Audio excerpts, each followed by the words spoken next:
Hello students, welcome back to my YouTube channel. ನಾನು ನಿಮಗೆ ಇವತ್ತಿನ ವಿಡಿಯೋದಲ್ಲಿ ರೆಸಿಡೆನ್ಷಿಯಲ್ ಸ್ಟೇಟಸ್ನಲ್ಲಿ ಪ್ರಾಬ್ಲಮ್ ಮಾಡಿಸ್ತಾ ಇದ್ದೀನಿ. ಕ್ವಶನ್ ಈ ಥರದಲ್ಲಿದೆ. Mister Mohan who was born and brought up in India. Mohan ಅನ್ನೋನು ಇಂಡಿಯಾದಲ್ಲೇ ಹುಟ್ಟಿ ಇಂಡಿಯಾದಲ್ಲೇ ಬೆಳೆದಿದ್ದಾನೆ. Went for further studies to UK. ಅವನ ಹೈಯರ್ ಎಜುಕೇಷನಿಗೆ ಅವನು UKಗೆ ಹೋಗ್ತಾ ಇದ್ದಾನೆ. ಯಾವಾಗ ಹೋಗಿದ್ದು ಅಂತಂದರೆ 1 ಮಾರ್ಚ್ 2023 ವಾಪಸ್ ಇಂಡಿಯಾಗೆ ಬಂದಿದ್ದು ಯಾವಾಗ ಅಂತಂದರೆ 2024 ಮಾರ್ಚಿಂದ ಅಕ್ಟೋಬರ್ ತನಕ, ಮಾರ್ಚ್ 2023 ಅಕ್ಟೋಬರ್ 2024 ತನಕ ಅವನು UKಯಲ್ಲಿ ಇರ್ತಾನೆ. ಅಕ್ಟೋಬರ್ 1ನೇ ತಾರೀಕು ಬೆಳಗ್ಗೆ ಮುಂಚೆ ಇಂಡಿಯಾಗೆ ಬರ್ತಾನೆ. ಹಾಗಾದರೆ ಅವನು ಭಾರತದ ನಿವಾಸಿ ಹೌದಾ ಅಲ್ವಾ ಅಂತ ನೀವು ಫೈಂಡ್ ಔಟ್ ಮಾಡಬೇಕು.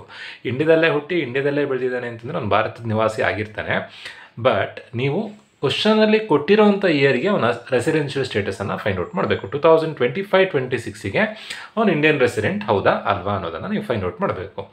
ಅವನು ಮುಂಚಿನ ಇಯರಲ್ಲ, ಈಗ ಅವನು ಹುಟ್ಟಿದ್ದು ಇಂಡಿಯಾದಲ್ಲೇ ಬೆಳೆದಿದ್ದು ಇಂಡಿಯಾದಲ್ಲೇ, ಅವನು ಭಾರತದ ನಿವಾಸಿನೇ. ಬಟ್ ನೀವು ಏನು ಫೈಂಡ್ ಔಟ್ ಮಾಡಬೇಕು ಅಂತಂದರೆ ಅವ್ರು ಕೊಟ್ಟಿರುವಂಥ ಇಯರಿಗೆ ಅವನ ರೆಸಿಡೆನ್ಷಿಯಲ್ ಸ್ಟೇಟಸನ್ನು ಫೈಂಡ್ ಔಟ್ ಮಾಡಬೇಕು. ಕೊಟ್ಟಿರೋವಂಥ ಇಯರ್ ಯಾವುದು? 2025-26.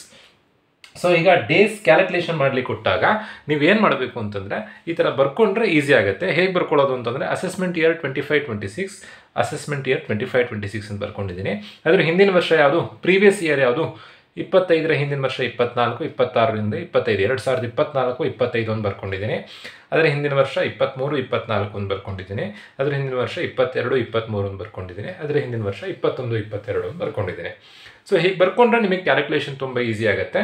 ಸೊ ದೆನ್ ಅಸೆಸ್ಮೆಂಟ್ ಇಯರ್ ಅಂತಂದರೆ ಸೇಮ್ ನೀವು ಅಕೌಂಟ್ಸಲ್ಲಿ ಹೇಗೆ ಫಿನಾನ್ಷಿಯಲ್ ಇಯರ್ ಹೇಗೆ ಏಪ್ರಿಲಲ್ಲಿ ಸ್ಟಾರ್ಟ್ ಆಗುತ್ತೋ ಇಲ್ಲೋದೇ ಥರನೇ ಅಸೆಸ್ಮೆಂಟ್ ಇಯರ್ ಅಂದರೆ ಏಪ್ರಿಲಲ್ಲಿ ಸ್ಟಾರ್ಟ್ ಆಗುತ್ತೆ, ಮಾರ್ಚ್ಗೆ ಎಂಡ್ ಆಗುತ್ತೆ.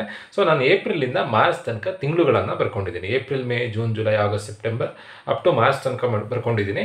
ಇಯರ್ ಬರೆಯೋದು ಹೇಗೆ ಅಂತಂದರೆ 24-25 ಅಂತಂದರೆ ಏಪ್ರಿಲಿಂದ 24ಇಂದ ಸ್ಟಾರ್ಟ್ ಮಾಡಬೇಕು ನೀವು ಅಪ್ ಟು ಡಿಸೆಂಬರ್ ತನಕ 24.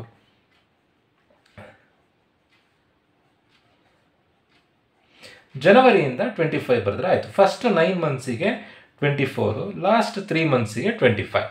ಅದೇ ಥರನೇ 23-24 ಅಂದರೆ ಫಸ್ಟ್ 9 ಮಂತ್ಸಿಗೆ 23, ಲಾಸ್ಟ್ 3 ಮಂತ್ಸಿಗೆ 24 ಬರೆದ್ರೆ ಆಯಿತು.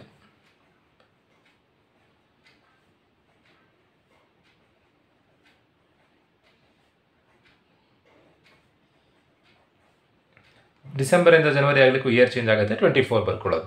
22-23 ಅಂದ್ರೂ ಸಿಮಿಲರ್ ಅದೇ ಥರನೇ ಫಸ್ಟ್ 9 ಮಂತ್ಸಿಗೆ 22, ಲಾಸ್ಟ್ 3 ಮಂತ್ಸಿಗೆ 23. ಸೊ ಇಯರ್ ಬರ್ಕೊಂಡಿರೋದು ಗೊತ್ತಾಗಿದೆ ಅಂತ ಅಂದ್ಕೊಳ್ತೀನಿ. ನೆಕ್ಸ್ಟ್ ನೀವೇನು ಫೈಂಡ್ ಔಟ್ ಮಾಡಬೇಕು ಅಂತಂದರೆ ಅವ್ರಿಗೆ ಯಾವ ಡೇಟ್ ಕೊಟ್ಟಿದ್ದಾರೆ ಆ ಡೇಟ್ ಇಲ್ಲಿ ಬರುತ್ತೆ ಅನ್ನೋದನ್ನು ನೀವು ಐಡೆಂಟಿಫೈ ಮಾಡಬೇಕಾಗತ್ತೆ. ಸೊ ಇದನ್ನು ರೀಡ್ ಮಾಡೋದು ಹೇಗೆ ಅಂತಂದರೆ ನೋಡಿ, ಈಗ ಮಾರ್ಚ್ 2024 ಆದಮೇಲೆ, ಮಾರ್ಚ್ ಆದಮೇಲೆ ಬರೋ ತಿಂಗಳು ಯಾವುದು? ಏಪ್ರಿಲ್. ಇಲ್ಲೂ ಏಪ್ರಿಲ್ ಇದೆ, ಇಲ್ಲೂ ಏಪ್ರಿಲ್ ಇದೆ, ಇಲ್ಲೂ ಏಪ್ರಿಲ್ ಇದೆ. ನೀವು ರೀಡ್ ಮಾಡಬೇಕಾದ್ರೆ ವಾಪಸ್ ಹೀಗೆ ರೀಡ್ ಮಾಡಬೇಕು. ನೋಡಿ, ಮಾರ್ಚ್ 2024 ಆದಮೇಲೆ ಬರುವಂಥದ್ದು ಏಪ್ರಿಲ್ 2024. ನೋಡಿ, ಏಪ್ರಿಲ್ 2022ರಿಂದ ಎಲ್ಲ ತಿಂಗಳು ಬರ್ತಾ ಹೋಗುತ್ತೆ. ಫೆಬ್ರವರಿ 2023, ಮಾರ್ಚ್ 2023, ಮಾರ್ಚ್ ಆದಮೇಲೆ ಏಪ್ರಿಲ್ 23, ಮೇ 23, ಜೂನ್ 23. ಅದೇ ಥರನೇ ಮಾರ್ಚ್ 2024 ಆದಮೇಲೆ ಏಪ್ರಿಲ್ 2024. ನೀವು ರೀಡ್ ಮಾಡೋದು ಹೇಗೆ ಅಂತಂದರೆ ವಾಪಸ್ ಈಗ ಉಲ್ಟಾ ರೀಡ್ ಮಾಡ್ತಾ ಬರಬೇಕು. ಕ್ವಶನಲ್ಲಿ ಕೊಟ್ಟಿರೋಂಥ ಡೇಟನ್ನು ಗಮನಿಸಿ. ಅವನು ಫಸ್ಟ್ ಟೈಮ್ UKಗೆ ಹೋಗಿದ್ದು ಯಾವಾಗ ಅಂತಂದರೆ 1 ಮಾರ್ಚ್ 2023. ಸೊ ಎಲ್ಲೆಲ್ಲಿ ಮಾರ್ಚ್ ಇದೆ? ಇಲ್ಲೂ ಮಾರ್ಚ್ ಇದೆ, ಇಲ್ಲೂ ಮಾರ್ಚ್ ಇದೆ, ಇಲ್ಲೂ ಮಾರ್ಚ್ ಇದೆ. ಮಾರ್ಚ್ 2023 ನೀವು ರೌಂಡ್ ಅಪ್ ಮಾರ್ಕ್ ಮಾಡಬೇಕು. ಈಗ 1 ಮಾರ್ಚ್ 2023 ಇಲ್ಲಿ ಮಾರ್ಚ್ ಇದೆ, ಅದಕ್ಕೆ ರೌಂಡ್ ಅಪ್ ಮಾರ್ಕ್ ಮಾಡ್ತಾ ಇದ್ದೀನಿ. ಮಾರ್ಚಲ್ಲಿ ಅವನು UKಗೆ ಹೋಗಿದ್ದಾನೆ. ಮಾರ್ಚ್ 2023 ಆದಮೇಲೆ ಬರುವಂಥ ತಿಂಗಳು ಯಾವುದು? ಮಾರ್ಚ್ ಆದಮೇಲೆ ಬರುವಂಥ ತಿಂಗಳು ಏಪ್ರಿಲ್ 2023. ಮಾರ್ಚಲ್ಲಿ UKಗೆ ಹೋಗಿದ್ದಾನೆ ಅಂತಂದರೆ ಏಪ್ರಿಲಲ್ಲಿ ಎಲ್ಲಿರ್ತಾನೆ? UKಲೇ ಇರ್ತಾನೆ. ಮೇಯಲ್ಲೂ UK, ಜೂನಲ್ಲೂ UK. ಯಾವಾಗ ಬರೋದವನು? ಅಕ್ಟೋಬರಲ್ಲಿ ಇಂಡಿಯಾಗೆ ಬರೋದು. ಸೊ ಅಕ್ಟೋಬರ್ ತನಕ UKಲೇ ಇರ್ತಾನೆ. ಆಗಸ್ಟು, ಸೆಪ್ಟೆಂಬರು, ಅಕ್ಟೋಬರಲ್ಲಿ ಇಂಡಿಯಾಗೆ ಬರ್ತಾನೆ. ಬಟ್ ಅಕ್ಟೋಬರ್ ಯಾವ ವರ್ಷ ಬರೋದು? 2024. ಹಾಗಾದರೆ 2023 ಇರ್ತಾನೆ, UKಲೇ ಇರ್ತಾನೆ. ನಾನು UKಲಿ ಇರೋದಕ್ಕೆಲ್ಲ ರೌಂಡ್ ಅಪ್ ಮಾರ್ಕ್ ಮಾಡ್ತಾ ಇದ್ದೀನಿ. ಇಲ್ಲೆಲ್ಲ ಇಂಡಿಯಾದಲ್ಲಿ ಇಲ್ಲ ಅಂತ. ಮಾರ್ಚ್ 2024 ಬಂತು. ಮಾರ್ಚ್ ಆದಮೇಲೆ ಬರೋ ತಿಂಗಳು ಯಾವುದು? ಏಪ್ರಿಲಲ್ಲಿ ಎಲ್ಲಿರ್ತಾನೆ ಅವನು? UKಲೇ ಇರ್ತಾನೆ. ಯಾಕೆಂದರೆ ಇಂಡಿಯಾಗೆ ಬಂದಿದ್ದು ಅಕ್ಟೋಬರಲ್ಲಿ. ಮೇಯಲ್ಲೂ UKಲಿ ಇರ್ತಾನೆ, ಜೂನಲ್ಲೂ UK, ಜುಲೈಯಲ್ಲೂ UK, ಆಗಸ್ಟಲ್ಲೂ UK, ಸೆಪ್ಟೆಂಬರಲ್ಲೂ UK, ಅಕ್ಟೋಬರಲ್ಲಿ ಇಂಡಿಯಾಗೆ ಬರ್ತಾನೆ. ಸೊ ನಾನಿಲ್ಲಿ ಎಲ್ಲೆಲ್ಲಿ ರೌಂಡ್ ಅಪ್ ಮಾರ್ಕ್ ಮಾಡಿದ್ದೀನೋ ಅದೆಲ್ಲ ಅವನು UKಲಿದ್ದಾನೆ ಅಂತ ಅರ್ಥ. ಮಾರ್ಚ್ 2023ರಿಂದ ಅಕ್ಟೋಬರ್ 2024 ತನಕ, ಅಕ್ಟೋಬರ್ ಹಿಂದಿನ ತಿಂಗಳು ಸೆಪ್ಟೆಂಬರ್ ತನಕ ಅವನು ಯುಕೆಯಲ್ಲಿ ಇರ್ತಾನೆ. ಅಕ್ಟೋಬರ್ ಎಷ್ಟನೇ ತಾರೀಕು ಇಂಡಿಯಾಕ್ಕೆ ಬರ್ತಾನೆ? 1ನೇ ತಾರೀಕು ಇಂಡಿಯಾಕ್ಕೆ ಬರ್ತಾನೆ. ನೋಡಿ, ಈ ಪ್ರಾಬ್ಲಮ್ ಮಾಡಬೇಕಾದ್ರೆ ಇಂಡಿಯಾಕ್ಕೆ ಬಂದಿದ್ದ ದಿನನೂ ಅವ್ನು ಇಂಡಿಯಾದಲ್ಲಿದ್ದಾನೆ ಅಂತ ಅಂದ್ಕೊಳ್ಬೇಕು, ಇಂಡಿಯಾದಿಂದ ಹೋಗಿದ್ದ ದಿನನೂ ಅವ್ನು ಇಂಡಿಯಾದಲ್ಲಿದ್ದಾನೆ ಅಂತ ಅಂದ್ಕೊಳ್ಬೇಕು. ಇದು ವೆರಿ ಇಂಪಾರ್ಟೆಂಟ್, ನೆನ್ಪಿಟ್ಕೊಂಡಿರಬೇಕು. ಇಂಡಿಯಾದಿಂದ ಹೋಗಿದ್ದ ದಿನನೂ ಅವ್ನು ಇಂಡಿಯಾದಲ್ಲಿದ್ದಾನೆ, ಇಂಡಿಯಾಕ್ಕೆ ಬಂದಿದ್ದ ದಿನನೂ ಅವ್ನು ಇಂಡಿಯಾದಲ್ಲಿದ್ದಾನೆ. ಅಕ್ಟೋಬರಲ್ಲಿ 1ನೇ ತಾರೀಕು ಇಂಡಿಯಾಕ್ಕೆ ಬಂದಿದ್ದಾನೆ. ಸೊ ಹಾಗಾದರೆ ಅಕ್ಟೋಬರಲ್ಲಿ ಎಷ್ಟು ದಿನ? ಅಕ್ಟೋಬರಲ್ಲಿ ನಿಮಗೆ ಗೊತ್ತಿರಬೇಕು, ನಮಗೆ ಪೇರೆಂಟ್ಸ್ ಅಣ್ಣಲ್ಲಿ ಇರ್ತಾರೆ, ನಿಮಗೆ ಹೇಳ್ಕೊಟ್ಟಿರ್ತಾರೆ. January 31, February 28, March 31, April 30, May 31, June 30, ಜುಲೈನೂ 31, ಆಗಸ್ಟು 31, ಉಬ್ಬಿದ್ರೆ 31, ತಗ್ಗಿದ್ರೆ 30. ಈಗ ಅಕ್ಟೋಬರಲ್ಲಿ ಅವನು ಇಂಡಿಯಾಕ್ಕೆ ವಾಪಸ್ ಬಂದಿರೋದು January, February, March, April, May, June, July, August, September, October. October 1ನೇ ತಾರೀಕಿಗೆ ಬಂದಿದ್ದಾನೆ, 1ನೇ ತಾರೀಕು ಇಂಡಿಯಾದಲ್ಲಿದ್ದಾನೆ ಅಂತ ಅಂದ್ಕೊಳ್ಬೇಕು. ಅಕ್ಟೋಬರಲ್ಲಿ 31 ದಿನ ಇಂಡಿಯಾದಲ್ಲಿದ್ದಾನೆ. ಅಕ್ಟೋಬರಲ್ಲಿ ಇಂಡಿಯಾಕ್ಕೆ ಬಂದ ಅಂತಂದರೆ ಅಕ್ಟೋಬರಿಂದ ಇಂಡಿಯಾದಲ್ಲೇ ಇರ್ತಾನೆ. ನವೆಂಬರಲ್ಲಿ 30 ದಿನ ಇಂಡಿಯಾದಲ್ಲೇ ಇದ್ದಾನೆ. ಡಿಸೆಂಬರಲ್ಲಿ 31, ಜನವರಿಯಲ್ಲಿ 31, ಫೆಬ್ರವರಿಯಲ್ಲಿ 28, ಮಾರ್ಚಲ್ಲಿ 31. ಒಂದೊಂದು ದಿನ ಕೂಡ ಇಂಪಾರ್ಟೆಂಟ್. ನೀವು 30 ಬರ್ಕೊಳ್ಳಲ್ಲಿ 31 ಬರ್ಕೊಂಡು 31 ಬರ್ಕೊಳ್ಳಲ್ಲಿ 30 ಬರ್ಕೊಂಡ್ರೆ ಪ್ರಾಬ್ಲಮ್ ರಾಂಗ್ ಆಗುತ್ತೆ ಕ್ಯಾಲ್ಕುಲೇಷನ್ನು. ನೀವು ಕೇಳ್ಬೋದು, ಏಪ್ರಿಲಲ್ಲಿ 30 ದಿನ ಯಾಕೆ ಬರ್ಕೊಂಡಿಲ್ಲ? ಯಾಕೆ ಅಂತಂದರೆ ಅವನು ಏಪ್ರಿಲಲ್ಲಿ ಇಂಡಿಯಾದಲ್ಲಿ ಇರಲಿಲ್ಲ. ಯಾವಾಗ ಇಂಡಿಯಾಕ್ಕೆ ಬಂದಿದ್ದು? ಅಕ್ಟೋಬರಲ್ಲಿ. ಸೊ ಅಕ್ಟೋಬರಿಂದ ಬರ್ಕೊಂಡಿದ್ದೀನಿ.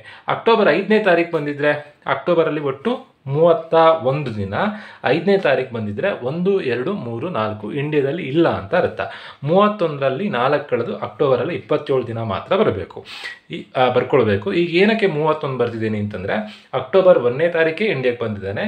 ಸೊ ಅಕ್ಟೋಬರಲ್ಲಿ ಇಡೀ ತಿಂಗಳು ಇಂಡಿಯಾದಲ್ಲೇ ಇದ್ದಾನೆ. ಅಕ್ಟೋಬರಲ್ಲಿ ಇಂಡಿಯಾಕ್ಕೆ ಬಂದ ಅಂತಂದರೆ ನವೆಂಬರ್, ಡಿಸೆಂಬರ್, ಜನವರಿ ಆ ವರ್ಷದಲ್ಲಿ ಮತ್ತೇನು ಇನ್ಫಾರ್ಮೇಷನ್ ಕೊಡಲಿಲ್ಲ, ಮತ್ತೆ ಯುಕೆಗೆ ಹೋಗಿದ್ರ ಬಗ್ಗೆ ಇನ್ಫಾರ್ಮೇಷನ್ನು. ಸೊ ಇಡೀ ವರ್ಷ ಇಂಡಿಯಾದಲ್ಲೇ ಇದ್ದಾನೆ. ಅಕ್ಟೋಬರ್, ನವೆಂಬರ್, ಡಿಸೆಂಬರ್ ಎಲ್ಲ ಇಂಡಿಯಾದಲ್ಲೇ ಇದ್ದಾನೆ. ಸೊ ಇವಿಷ್ಟನ್ನು ಟೋಟಲ್ ಮಾಡಿದಾಗ 3, 3, 6, 3, 9, 3, 12, 2, 14, 3, 17, 178, 79, 80, 81, 82, 182 ದಿನ ಆನ್ಸರ್ ಬಂತು ಟೋಟಲ್ ಮಾಡಿದಾಗ. ಸೊ ಫಸ್ಟ್ ಬೇಸಿಕ್ ಕಂಡೀಷನ್ ಏನು? ಅವನು ಭಾರತದ ನಿವಾಸಿ ಹೌದಾ ಅಲ್ವಾ ಅಂತ ಐಡೆಂಟಿಫೈ ಮಾಡಲಿಕ್ಕಿರುವಂಥ ಫಸ್ಟ್ ಬೇಸಿಕ್ ಕಂಡೀಷನ್ನು, ಅಸಸಿ ಪ್ರಾಬ್ಲಮಲ್ಲಿ ಕೊಟ್ಟಿರುವಂಥ ವ್ಯಕ್ತಿ ಹಿಂದಿನ ವರ್ಷದಲ್ಲಿ 182 ದಿನ ಇರಬೇಕು. ಹಿಂದಿನ ವರ್ಷ ಅಂದರೆ ಯಾವುದು? ಕ್ವಶನಲ್ಲಿ ಯಾವ ಇಯರ್ ಕೊಟ್ಟಿರ್ತಾರೋ ಅದರ ಹಿಂದಿನ ವರ್ಷ. 25, 26ರ ಹಿಂದಿನ ವರ್ಷ 24, 25.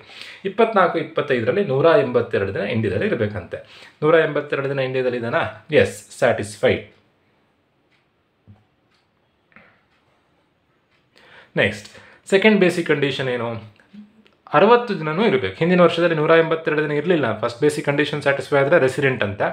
ಸೆಕೆಂಡ್ ನೋಡಬೇಕಾಗಿರುವಂಥ ಅವಶ್ಯಕತೆ ಇಲ್ಲ, ಬಟ್ ಆದರೂ ಟ್ರೈ ಮಾಡೋಣ. ಸೆಕೆಂಡ್ ಕಂಡೀಷನ್ ಏನು? ಹಿಂದಿನ ವರ್ಷದಲ್ಲಿ 60 ದಿನ ಇರಬೇಕು. ಇದನ್ನೇ ಹಿಂದಿನ ವರ್ಷ ಬಿಟ್ಟು 4 ವರ್ಷದಲ್ಲಿ 1, 2, 3, 4 ನಾನು ಇಯರ್ಗಳನ್ನು ಬರ್ಕೊಂಡೆಲ್ಲ ಇಲ್ಲೇ. ಫಸ್ಟ್ ಟೈಮ್ ಹೋಗಿದ್ದೆ 2023ರಲ್ಲಿ. ಹಾಗಾದರೆ 21, 22 ಇರ್ತಾನೆ. ಇಡೀ ವರ್ಷ ಇಂಡಿಯಾದಲ್ಲೇ ಇರ್ತಾನೆ. ಇಡೀ ವರ್ಷ ಅಂತಂದರೆ ಎಷ್ಟು ದಿನ? 365 ಡೇಸು ಇಂಡಿಯಾದಲ್ಲೇ ಇರ್ತಾನೆ. 20, 21ರಲ್ಲಿ ಇಡೀ ವರ್ಷ ಇಂಡಿಯಾದಲ್ಲೇ ಇರ್ತಾರೆ. 365 ಡೇಸ್ ಇನ್ ಇಂಡಿಯಾ. 19, 20 ಎಲ್ಲ ವರ್ಷವೂ ಇಂಡಿಯಾದಲ್ಲಿ ಇರ್ತಾನೆ. ಫಸ್ಟ್ ಟೈಮ್ ಹೋಗಿದ್ದೆ 2023ರಲ್ಲಿ. 2023ಕ್ಕಿಂತ ಹಿಂದೆ ಅವನು ಇಂಡಿಯಾದಲ್ಲಿ ಇರ್ತಾರೆ. ಹಾಗಾದರೆ ಎರಡನೇ ಕಂಡೀಷನ್ ಏನು? ಹಿಂದಿನ ವರ್ಷದಲ್ಲಿ 60 ದಿನಕ್ಕಿಂತ ಜಾಸ್ತಿ ಇರಬೇಕು. ಇದನ್ನೇ.